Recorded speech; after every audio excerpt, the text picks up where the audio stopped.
দিন পর আবারও আপনাদের মাঝে আজকে উপস্থিত হয়েছি। আজকে আসলে মূলত নালিতাবাড়িতে আমাদের ব্রয়লারটা বেশি হয়, লেয়ারটা আসলে কম হয়। তবে ইদানিং আমাদের অনেক উদ্যোক্তা ভাই উদ্যোগ নিয়েছে যে আসলে লেয়ারটা করার জন্য, আসলে এটা দেশি মুরগির চাহিদা পূরণের জন্য এই ব্রাউন কক বা কক জাতীয় মুরগি করা হচ্ছে। তো আজকে আমরা অনেকদিন পর আপনাদের মাঝে আবারও এই ভিডিওটা নিয়ে আসলাম। তো দেখি আজকে এই লেয়ারে, ব্রাউন লেয়ারে আসলে কিল ভ্যাকসিন করা হচ্ছে। আমরা জানবো আজকে এটা কেন করা হচ্ছে এবং কী জন্য এই ভ্যাকসিনটা করা হচ্ছে। এখানে আজকে আমরা আছি নয়াবিল, নালিতাবাড়ি। তো এটা হলো মমিন ভাইয়ের খামার। ওনার কাছেও আজকে শুনবো যে আসলে উনি আগে ব্রয়লার হয়তো করতো, এখন ওনার আর কি উদ্যোগে এবার উনি ব্রাউন লেয়ার করবে। এবং আমাদের ভ্যাকসিনেটর দিলীপ দা রয়েছে বরাবরের মতোই। আসলে দিলীপ দার বিকল্প নেই নালিতাবাড়িতে।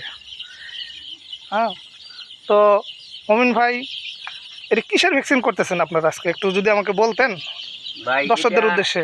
মুরগির কিল ভ্যাকসিন যেটাকে বলে, গাম্বুরু রানীক্ষেত প্লাস দুটাই একত্রে থাকে। এটা করলে মুরগিগুলো প্রায় 100% নিরাপদ আশা করা যায় ইনশাআল্লাহ। আপনার মাধ্যমে আসলে খামারি ভাইদের একটা মেসেজ দেন, বা যারা আসলে নতুন উদ্যোক্তা বা যারা নতুন খামার করছে বা অনেকে আসলে এখনও করে, অনেকে অবশ্য অনেকদিন ধরেই করে কিন্তু এখনও অনভিজ্ঞ ভ্যাকসিন সম্পর্কে বাংলাদেশে এখনও। আর নালিতাবাড়িতে যেহেতু আসলে ওইভাবে কক মুরগি কিন্তু উঠে না, সে তাদের জন্য আপনার আসলে কিছু যদি বলার থাকে বলতে পারেন। এখন আমি বলবো যে কিল ভ্যাকসিনটা করা এটা 100% নিরাপদ, এমনকি এটা সঠিক, যেটা সবারই করা প্রয়োজন।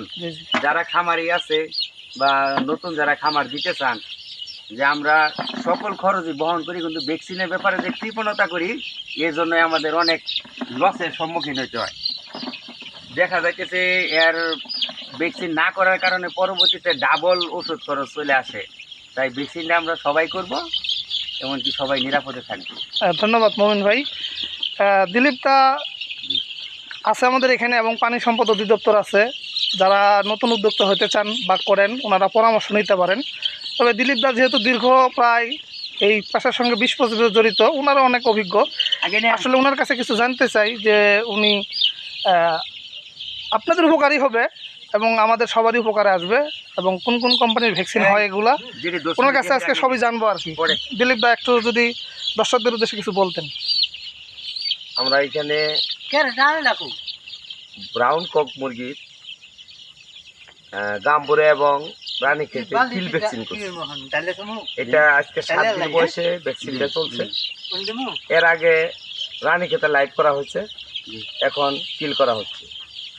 আসলে প্রত্যেক খামারিকে বলবো যে ভ্যাকসিন করতে হবে মাস্ট। ভ্যাকসিন করলে পরে রোগ প্রতিরোধ ক্ষমতা বৃদ্ধি হবে এবং ভ্যাকসিনটা সময় মতো করলে পরে ইমিউনিটি বিল্ড আপ হবে, এবং কোনো কারণে যদি রানীক্ষেত বা গাম্বুরু আসেও, তাহলে ওষুধ প্রয়োগ করলে আশা করা যায় সুস্থতা দ্রুত গতিতে হবে। ধন্যবাদ দাদা। এটা কোন কোন কোম্পানির হয়, যদি দর্শক অনেক সময় দেখা যাচ্ছে যে নিতে চায় কিন্তু আসলে জানেই না কোন কোম্পানির ভ্যাকসিন এটা আছে বা কোন কোন কোম্পানির হয়, যদি আপনারা যদি জানেন ভ্যাকসিন করেন। এটা ইনসেপ্টার হয়, এভেনেবের আছে, রেনাটা আছে, ইন্টারভেট আছে, অ্যাডভান্স এনিম্যাল সায়েন্সের আছে। আসলে অ্যাভেলেবল ভ্যাকসিন পাওয়া যায়, কিন্তু খামারিরা যদি ইচ্ছা করে যে ভ্যাকসিন করব, তাদের যে ডিলার আছে ডিলারের মাধ্যমে যোগাযোগ করলে ভ্যাকসিনগুলো সংগ্রহ করতে পারবে তারা। ঠিক আছে, ধন্যবাদ দাদা। আপনার মাধ্যমে বা আজকে মোমিন ভাইয়ের যে উদ্যোক্তার মাধ্যমে আশা করি এই ভিডিওর মাধ্যমে আপনারা কিছুটা হলেও উপকৃত হবেন। সকলকে ধন্যবাদ।